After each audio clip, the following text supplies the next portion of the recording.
Olá! A nossa aula de hoje é a respeito de habilitação para conduzir veículos motorizados ou veículos automotores e elétricos.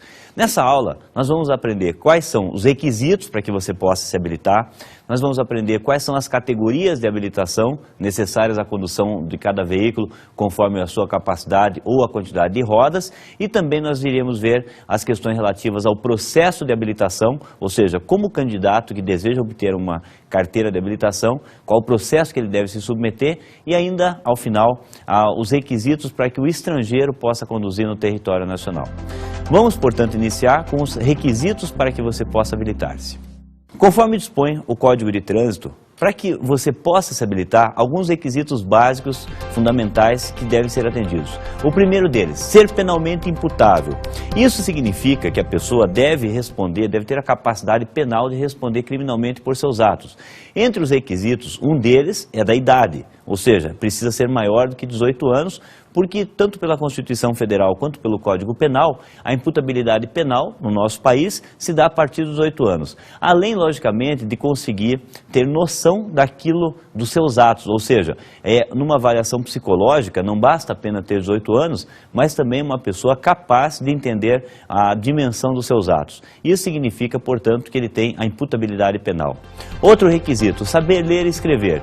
Na condução de veículos é necessário que o candidato, que o condutor, ele saiba ler e escrever. Então está disposto nessa, apesar de ser um conceito bastante amplo, essa questão de você saber ler e escrever, há várias definições a respeito do que seria esse requisito, mas a pessoa, até mesmo para prestar a prova teórica, é necessário que ela faça uma leitura, uma interpretação e ela saiba também escrever. E principalmente na condução de veículos, você saber ler especialmente os sinais de trânsito, para que você possa se comunicar com a própria via que você está ocupando. E, como último requisito necessário a você poder candidatar-se à habilitação, é você possuir carteira de identidade ou equivalente, que por si só é a identificação civil da pessoa natural, da pessoa humana. Categorias de habilitação. Qual é a finalidade do conhecimento das categorias de habilitação? Deve haver compatibilidade entre o veículo que você está conduzindo e a categoria para a qual você está habilitado. E o artigo 143 do Código de Trânsito, ele nos traz esse referencial relacionado especificamente ou com a quantidade de rodas ou com a capacidade, seja de passageiros ou de carga. Sob esse aspecto, nós temos as seguintes categorias: A, B, C, D e E. Vamos a cada uma delas. Categoria A. Condutor de veículo motorizado de 2 ou 3 rodas com ou sem carro lateral. Então, nessa categoria estão envolvidas as motocicletas, as motonetas, os triciclos e mesmo os automóveis de 3 rodas, porque essa categoria, a categoria A, ela traz como referencial a quantidade de rodas que o veículo possui, independentemente da sua capacidade. Categoria B, condutor de veículo motorizado não abrangido pela categoria A, cujo peso bruto total não exceda 3.500 kg e cuja lotação não exceda a 8 lugares, excluído o do motorista. Ele serve para o veículo motorizado que não esteja abrangido na categoria A, portanto, que não possua 2 ou 3 rodas, senão já é da categoria A. Excluída essa categoria, é referenciado o peso bruto total do veículo e a sua capacidade de passageiros, ou seja, a categoria B, o veículo com 4 ou mais rodas, o seu peso bruto total não pode exceder a 3.500 kg, ou seja, o que é o peso bruto total? É a soma do peso do próprio veículo mais a sua capacidade, não pode exceder aos 3.500 kg. Há uma coincidência dessa categoria com o conceito de caminhonete, ou seja, a partir de 3.500 kg de peso bruto total se torna um caminhão. Até 3.500 kg de peso bruto total é uma caminhonete. Então, se for um veículo de carga, deve estar dentro dessa capacidade, dentro desse peso bruto total, para que você possa conduzir com a categoria B. Ou, caso se trate de um veículo de transporte de passageiros, a capacidade de pessoas que ele pode transportar não deve exceder 8 lugares fora o do motorista, excluído o do motorista. Portanto, a capacidade total de 9 ocupantes desse veículo para que possa ser conduzido com a categoria B de habilitação. Categoria C. Condutor de veículo motorizado, utilizado em transporte de carga, cujo peso bruto total exceda a 3.500 kg. Nós vimos agora há pouco que na categoria B, se o veículo possuir o PBT, ou peso bruto total, de até 3.500 kg, que é o conceito de caminhonete, pelo anexo 1 do Código de Trânsito, ele se enquadra na categoria B. Ultrapassando esse peso bruto total, ou seja, mais do que 3.500 kg de PBT, ou peso bruto total, a categoria necessária para a condução desse veículo de carga é a categoria C. Categoria D. Condutor de veículo motorizado, utilizar o transporte de passageiros cuja lotação exceda a 8 lugares, excluído o do motorista. Portanto, mais do que 9 ocupantes desse veículo, será necessária a categoria D de habilitação.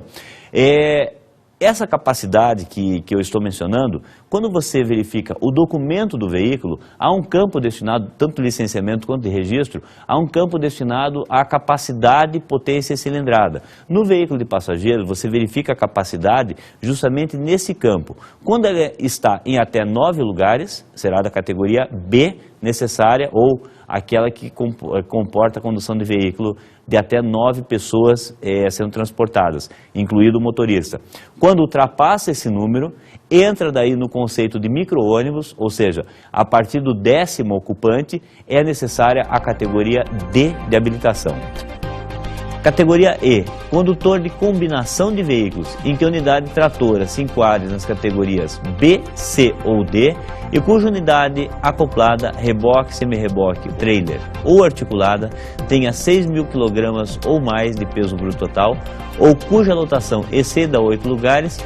Portanto, por definição do artigo 143, é o condutor de combinação de veículos em que a unidade tratora se enquadre nas categorias B, C ou D. O que é unidade tratora? É aquela unidade que traciona o conjunto, é aquela que vai na frente. Então, quando essa unidade tratora, ela se enquadra na categoria B, nós acabamos de ver, são os veículos que têm até 9 passageiros de capacidade, 9 pessoas de capacidade quando de passageiros, ou até 3,5 toneladas de peso bruto total, ou quando, sendo a capacidade de carga superior ao peso bruto total de 3.500 quilos, ou a capacidade de passageiros superior a 9 pessoas, que esteja tracionando o quê?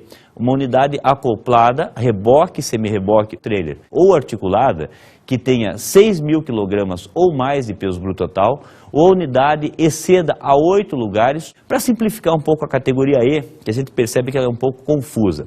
Você imagine que seja o teu automóvel ou a tua caminhonete tracionando alguma coisa, ou que seja o teu caminhão tracionando alguma coisa, ou ainda que seja o teu ônibus ou micro-ônibus tracionando também alguma coisa. Isso que ele está tracionando, se for para transporte de passageiros, deve ter capacidade superior a 8 pessoas. Se for para tracionar carga, se for para transporte de carga, deve ter um peso bruto total a 6 toneladas ou a última exigência, caso seja enquadrado como trailer. Trailer, apenas por informação, é uma definição que você também encontra no anexo 1 do Código de Trânsito Brasileiro, é aquele veículo do tipo reboque ou semi-reboque, destinado ou a alojamento ou para desempenho de atividade comercial. É basicamente o que a gente sabe que pode ser utilizado tanto como escritório ou como alojamento, como casa, que se enquadraria como trailer. Ainda é necessária a categoria E quando existe mais de uma unidade sendo tracionada. Ou seja, o veículo trator, ele é da categoria B, C ou D e ele está tracionando mais de um reboque ou semi-reboque, não é apenas um conjunto, ou seja, pelo menos mais 2 outros veículos estão sendo tracionados, aí independentemente da capacidade ou mesmo da quantidade de pessoas ou de carga que cada um desses veículos tracionados venha a comportar, é necessária pela quantidade de veículos tracionados a categoria E de habilitação. Há 2 peculiaridades que merecem uma atenção especial. Uma delas em relação aos tratores, trator de esteira, trator de roda ou trator misto. Para a condução de tratores, maquinaria agrícola, é necessário que o condutor seja habilitado no mínimo na categoria C, ou seja, ele pode ser habilitado na categoria C, D ou E, para que venha conduzir, para que possa conduzir, esteja autorizado a conduzir esse tipo de maquinaria agrícola, tratores, trator de roda, trator de esteira, trator misto, quando em circulação na via pública, que é onde é feita essa exigência. Eventualmente pode você se deparar com um questionamento ou com uma questão que informe que a pessoa está conduzindo esse tipo de veículo, de maquinaria agrícola, dentro de uma fazenda, ou seja, fora do âmbito da via pública. Nesse caso, não há abrangência do Código de Trânsito Brasileiro, portanto, sequer seria necessária a habilitação.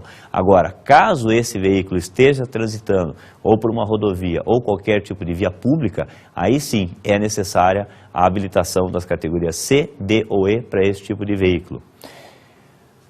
Também, outra peculiaridade importante é em relação aos ciclomotores, cuja classificação e definição nós encontramos no anexo 1 do Código de Trânsito. A peculiaridade é que, nesse caso, para a condução de ciclomotores, o documento necessário é chamado ACC, ou Autorização para Conduzir Ciclomotores. Como nós já vimos, a definição de ciclomotor é o veículo de 2 ou 3 rodas, cuja cilindrada não ultrapasse os 50 centímetros cúbicos, ou 50 cilindradas, e cuja velocidade máxima não ultrapasse os 50 km horários, 50 km por hora. Porém, para que a pessoa possa obter a ACC ou autorização para conduzir ciclomotores, ela deve submeter-se a todos os requisitos de habilitação da categoria A e B, que são as primeiras categorias. Na prática, portanto, a única parte que muda para a obtenção da autorização para ciclomotores é que, ao invés do candidato ele fazer a prova prática numa motocicleta de mais de 120 cilindradas, ele fará a prova prática num ciclomotor. Então, na maioria das vezes, os candidatos preferem habilitar-se na categoria A e podem conduzir ciclomotor dentro do princípio de que aquele que pode mais pode o menos, porque a pessoa que se submeta a todo o processo, inclusive com os requisitos mínimos da imputabilidade penal, de saber ler e escrever, de possuir a carteira de identidade, portanto, mais que 18 anos a pessoa deve possuir, ela prefere já se habilitar na categoria A, podendo conduzir o ciclomotor, do que tirar a ACC, ou autorização para a condução de ciclomotores, e não estar ainda habilitado na categoria A. Então, essas duas peculiaridades merecem uma atenção especial. Agora vamos ver como se dá o processo de habilitação. Ou seja, o que é necessário para que o candidato, o pretenso condutor, ele venha a obter a carteira de habilitação. Código de Trânsito Brasileiro, artigo 147. Primeiro, exame de aptidão física e mental, exame escrito sobre legislação de trânsito, noção de primeiros socorros conforme a regulamentação do CONTRAN. O candidato, ele deve preliminarmente fazer um exame de aptidão física e mental e psicológico. Então, o candidato, ele comparece ao órgão de trânsito, ao órgão executivo estadual. Vamos relembrar do nosso Sistema Nacional de Trânsito que o órgão executivo estadual é o DETRAN, popularmente conhecido por DETRAN, mas legalmente definido como órgão executivo estadual. As suas competências estão no artigo 22 do Código de Trânsito e especificamente no inciso 2º do artigo 22 é que determina que é do órgão executivo estadual a competência para todo o processo de habilitação. Você, candidato a pretenso condutor de veículo motorizado, busca inicialmente o órgão de trânsito executivo estadual e faz um exame preliminar, como eu falei, de aptidão física e mental e psicológico, para que se verifique a possibilidade de você dar continuidade ao processo de habilitação. Em seguida, é necessário que seja encaminhado a um centro de formação de condutores, popularmente conhecido pelas autoescolas. Lá haverá necessariamente, obrigatoriamente, uma carga horária mínima de aulas teóricas para que você possa realizar o exame teórico, ou seja, inicialmente, no mínimo, 45 horas aula teóricas a respeito de legislação de trânsito e outros assuntos, para que você possa fazer a prova teórica. Sendo aprovado na prova teórica, é necessário pelo menos 20 horas aula de aulas práticas na condução de veículo motorizado, no mínimo, eventualmente pode ser necessário mais carga horária, mas no mínimo 20 horas aulas de carga horária, para que depois você possa realizar o exame prático, ou seja, a carga horária prática para depois a realização do exame prático. Tendo sido aprovado em todas essas etapas, esse candidato recebe um documento denominado Permissão para Dirigir, ou PPD, a sigla que é usualmente utilizada. Esse documento, chamado Permissão para Dirigir, ele dá toda a possibilidade de condução sem qualquer restrição. Única coisa que o candidato, ele não pode, no período de 12 meses, esse documento denominado permissão para dirigir, ele tem a validade de 12 meses. Nesse período, o candidato, ele não pode incorrer em infrações de natureza grave ou gravíssima ou reincidir em infrações de natureza média.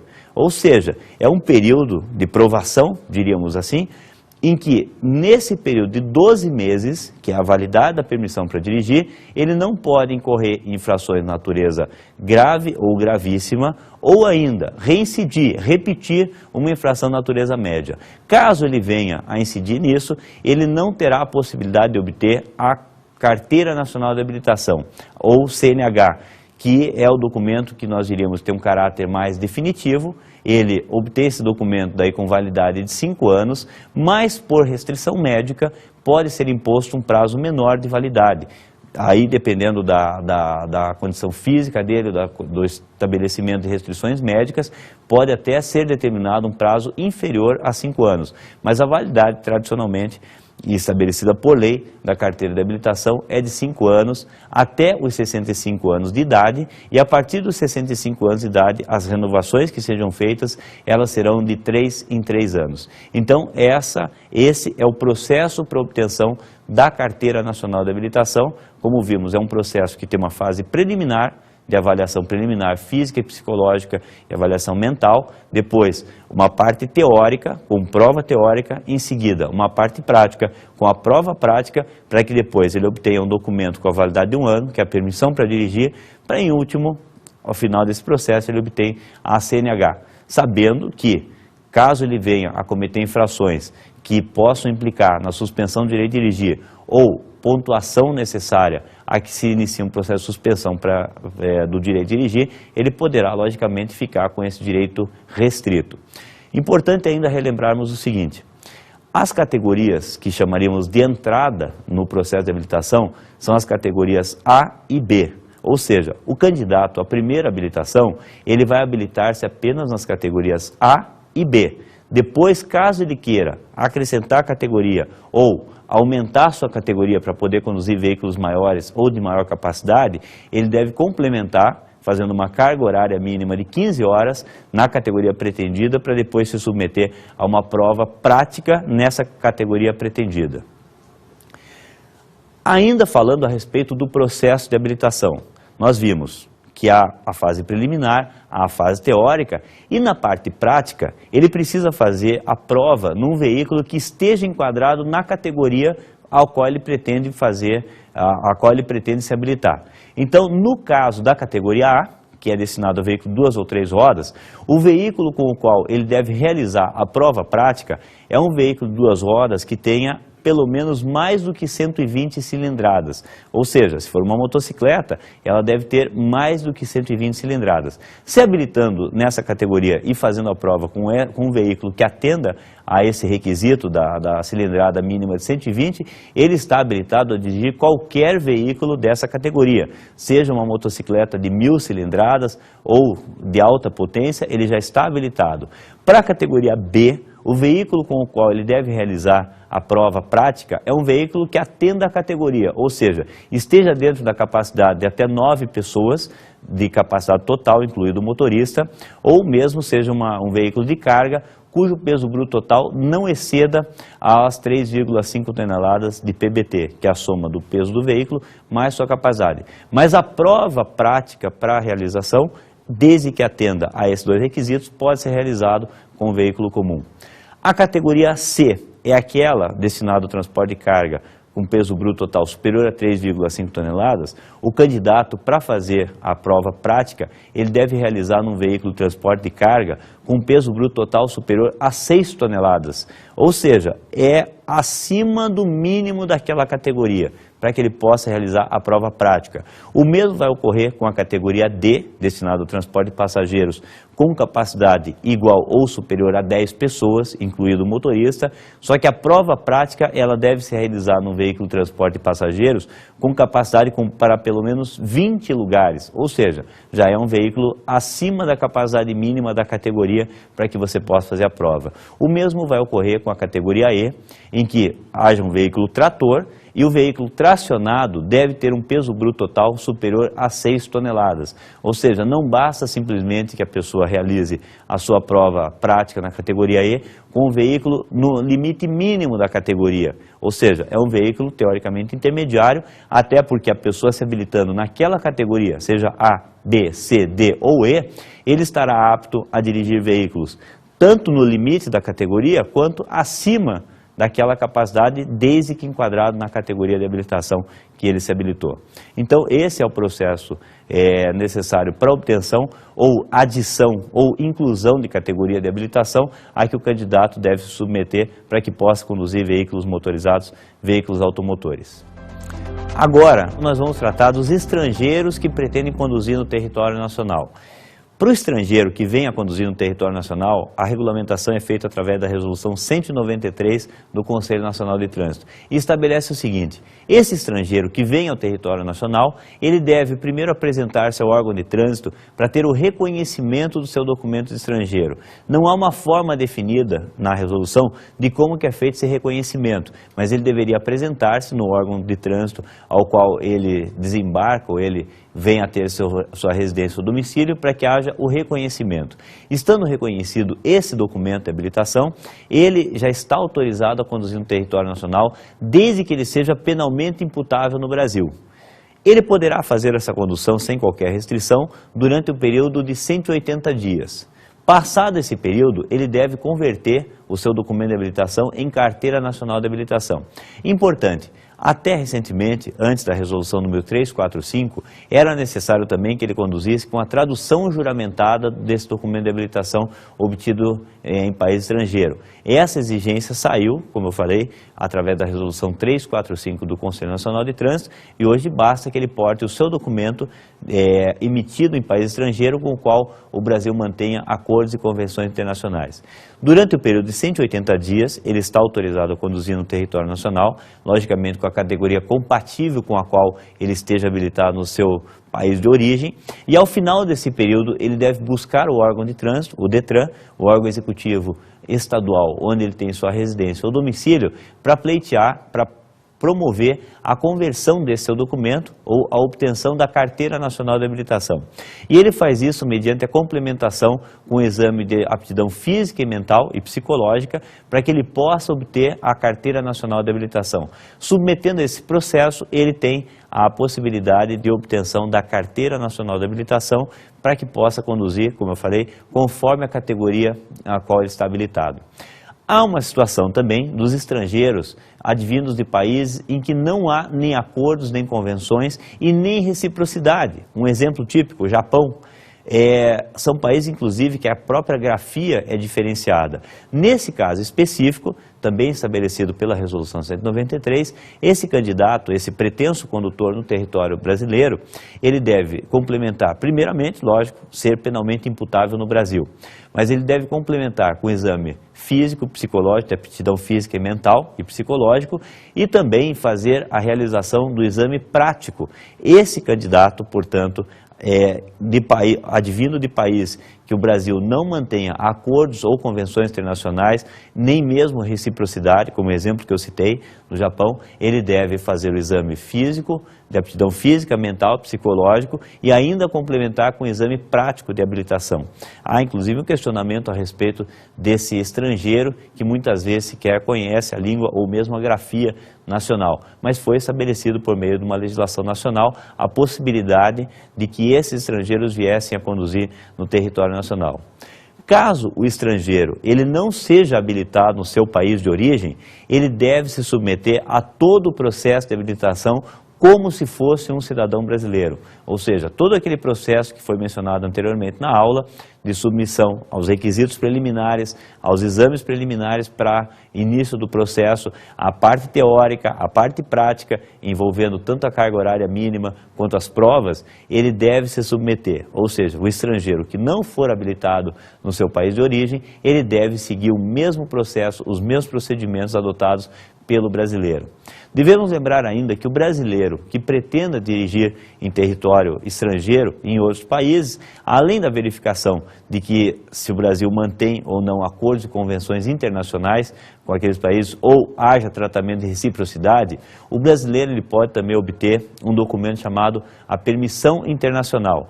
Para a obtenção desse documento não é necessária a submissão a qualquer exame, simplesmente ele vai em busca do órgão executivo estadual que ele tem a carteira registrada, ou seja, o DETRAN, da unidade da federação onde ele está habilitado, e faz o requerimento para que possa obter a permissão internacional. Vai se verificar o órgão de trânsito qual que é a validade desse documento dele, não é necessário qualquer exame, até porque a permissão internacional ele não é outro documento senão a tradução em várias línguas e várias grafias daquilo que o documento nacional, a carteira nacional de habilitação, já reproduz, já traduz. Então, a finalidade é para que ele possa sair do país, ou seja, do Brasil, e venha conduzir em outros territórios estrangeiros e a autoridade fiscalizadora daquele país tenha a condição de saber se ele está regularmente habilitado e principalmente o significado daquilo que consta no nosso documento de habilitação quando o brasileiro se encontra fora do país.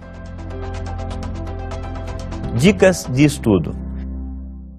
Para que você possa se aprofundar melhor nesse assunto a respeito de habilitação, eu vou sugerir que você faça a leitura do Código de Trânsito, a partir do artigo 140, que ele trata todo o capítulo a respeito de habilitação, o processo, as categorias, ou seja, os assuntos que nós vimos na aula de hoje.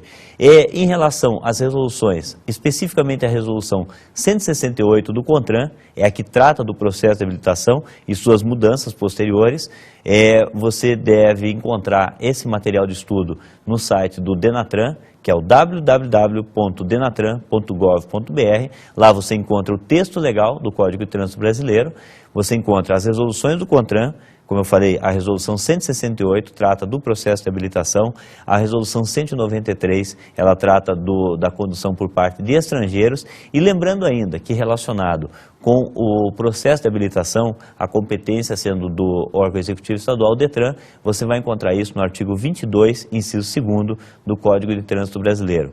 É interessante também que para um melhor estudo e aprofundamento dessa aula, você conjugue o estudo em relação aos veículos, de maneira especial a classificação dos veículos que se encontra no artigo 96.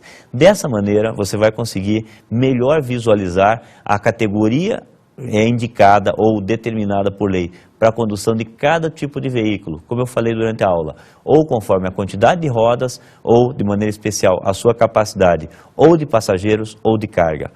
Bons estudos para você!